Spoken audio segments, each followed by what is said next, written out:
21শে জুলাই বাংলার রাজনীতিতে এই একটা দিন মানেই এতদিন মানুষ জানত মমতা বন্দ্যোপাধ্যায় আর তৃণমূল কংগ্রেসের এক ছত্র মহাসমাবেশ। 1993 সালে যুব কংগ্রেসের সেই রক্তাক্ত আন্দোলনকে কেন্দ্র করে পরবর্তীতে তৃণমূল কংগ্রেসের রাজনৈতিক যাত্রা শুরু হয়েছিল। এর ফলে বিগত 3 দশক ধরে এই দিনটির মূল উদযাপন ও রাজনৈতিক কর্মসূচি সম্পূর্ণভাবে পরিচালনা করে এসেছেন মমতা বন্দ্যোপাধ্যায়। তবে রাজ্যের শুভেন্দু অধিকারীর নেতৃত্বে নতুন সরকার আসার পর ক্ষমতাচ্যুত হওয়ার জেরে তৃণমূল কংগ্রেসের অন্দরের সমীকরণও এখন বেশ জটিল। দল আজ দুটি ভিন্ন শিবিরে বিভক্ত। একদিকে মমতা বন্দ্যোপাধ্যায়ের কালীঘাট শিবির, অন্যদিকে বিদ্রোহী গোষ্ঠী ঋতব্রত শিবির। সেই মতো এবছর 21শে জুলাই শহীদ দিবস পালনের অধিকার নিয়ে দুই পক্ষই প্রশাসনের কাছে আবেদন জানিয়েছিল, কিন্তু অভ্যন্তরীণ দ্বন্দ্ব ও আইন শৃঙ্খলার কথা মাথায় রেখে প্রশাসন দুই শিবিরেই সেই আবেদন খারিজ করে দেয়। ফলে এবার 21শে জুলাইয়ের মূল সভামঞ্চ করার অনুমতি পায়নি কোনো পক্ষই।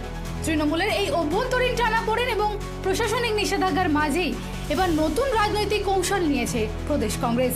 যে যুব কংগ্রেস কর্মীদের আত্মত্যাগের উপর ভিত্তি করে এই দিনটির ইতিহাস তৈরি হয়েছিল, নতুন বিজেপি সরকারের জামানায় সেই মূল উত্তরাধিকার দাবি করে এবার ময়দানে নামছে তারা। শোনা যাচ্ছে রাহুল গান্ধী এবং প্রিয়াঙ্কা গান্ধীর উপস্থিতিতে আগামী 21শে জুলাই শহীদ মিনারে একক সমাবেশের সিদ্ধান্ত নিয়েছে জাতীয় কংগ্রেস। যদিও হেডলাইন্স কলকাতা এর সত্যতা বিচার করেনি, তবে কংগ্রেসের এই সিদ্ধান্তের পরেই রাজনৈতিক সমীকরণ আরও জটিল হয়ে উঠেছে। কারণ যে যুব কংগ্রেস কর্মীদের আত্মত্যাগের উপর ভিত্তি করে এই দিনটির ইতিহাস তৈরি হয়েছিল, কংগ্রেস এখন সেই মূল উত্তরাধিকার দাবি করে ময়দানে নামছে। অন্যদিকে এই আইনি ও প্রশাসনিক নিষেধাজ্ঞার মুখেও নিজের অবস্থানে অনড় মমতা বন্দ্যোপাধ্যায়। দল দুই শিবিরে ভাগ হয়ে গেলেও তিনি আগেই স্পষ্ট করে দিয়েছিলেন যে সংখ্যাটাকে তারা কোনোভাবেই গুরুত্ব দিচ্ছেন না। বড় সমাবেশের অনুমতি না মিললেও প্রয়োজনে মাত্র 5 জন কর্মী নিয়ে হলেও তিনি ধর্মতলার রাস্তায় দাঁড়িয়ে 21শে জুলাইয়ের শহীদ দিবস পালন করবেন। এমনকি এবারের কর্মসূচিতে আমরা বেঈমান নই এই স্লোগানটি মূল স্লোগান হয়ে উঠে আসারও কথা হয়েছিল। 21শে জুলাই হবে শহীদ স্মরণে। আমরা পারমিশন চেয়েছি, কোনো প্রোগ্রামেই আমাদের পুলিশ পারমিশন দিচ্ছে না। একবার ভাবুন তো, কেন ইমাজিন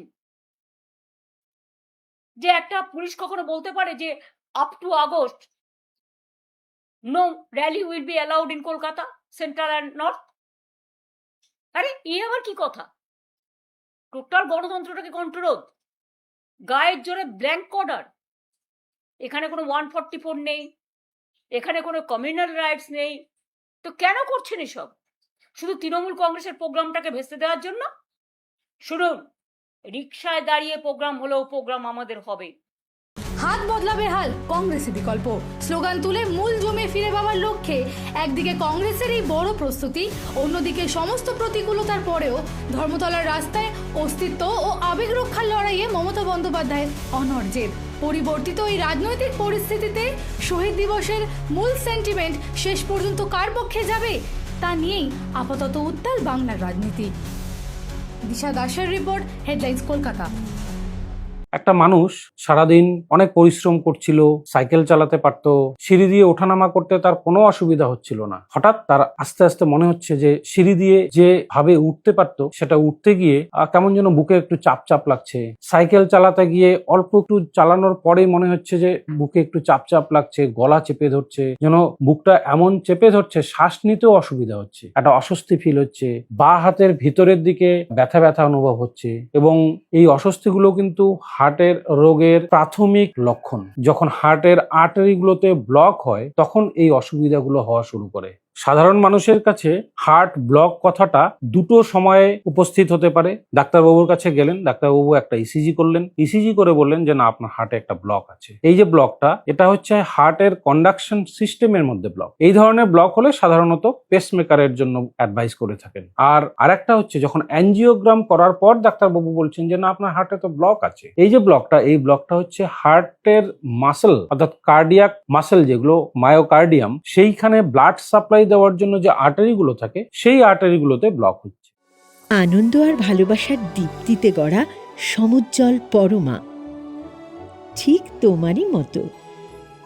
শ্যাম সুন্দর কোম্পানি জুয়েলার্স, আগরতলা, উদয়পুর, ধর্মনগর, কলকাতা।